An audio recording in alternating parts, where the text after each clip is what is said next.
আসসালামু আলাইকুম। আজকে আমরা আবার দ্বিতীয় পর্বে চলে এসেছি। আজকে আমাদের আলোচ্য বিষয় হচ্ছে যে প্রক্রিয়াজাত ও রিফাইন করা শর্করা জাতীয় খাবারগুলো খাওয়ার কারণে আমাদের কি কি সমস্যাগুলো হয়ে থাকে। দেখুন, আমরা যে শর্করা জাতীয় প্রক্রিয়াজাত করা খাবারগুলো খেয়ে থাকি, এখানে আঁশগুলোকে ফাইবারগুলোকে সরিয়ে ফেলা হয়, যার কারণে উপকারী যে ব্যাকটেরিয়াগুলো আছে এই ব্যাকটেরিয়াগুলো বংশবিস্তারের ক্ষেত্রে কোনো সাহায্য না পাওয়ার কারণে এগুলো ধ্বংস হয়ে যায়।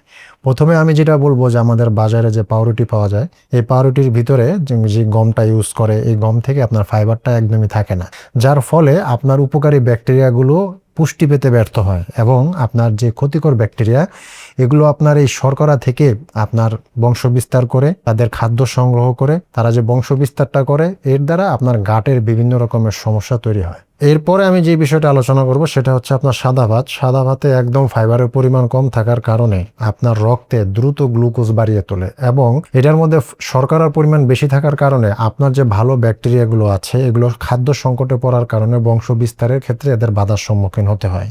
মিষ্টি জাতীয় যে খাবারগুলো আছে, বিশেষ করে আমরা সকালে ব্রেকফাস্টে অনেক সময় এই সমস্ত খাবারগুলো খেয়ে থাকি, এখানে রিফাইন করা খাদ্যশস্য এবং অতিরিক্ত চিনির মিশ্রণে খাবারগুলো তৈরি হওয়ার কারণে এটা আমাদের অন্ত্রের জন্য মারাত্মক ক্ষতিকর হয়ে দাঁড়ায়।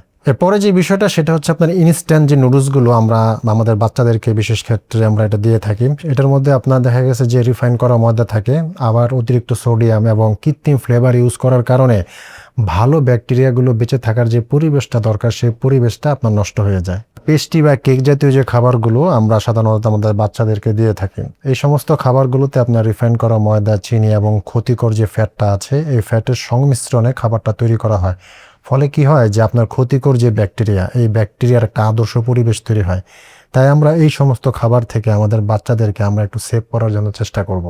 তো আলহামদুলিল্লাহ, প্রথম পর্বের পরে আমরা আজকে দ্বিতীয় পর্বে যে বিষয়গুলো আলোচনা করলাম, আশা করি প্রত্যেকটা কথাই আপনাদের জন্য খুব উপকারী হয়েছে।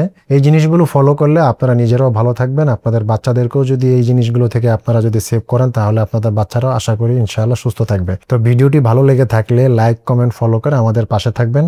আপনার জীবন হোক প্রশান্তিময়।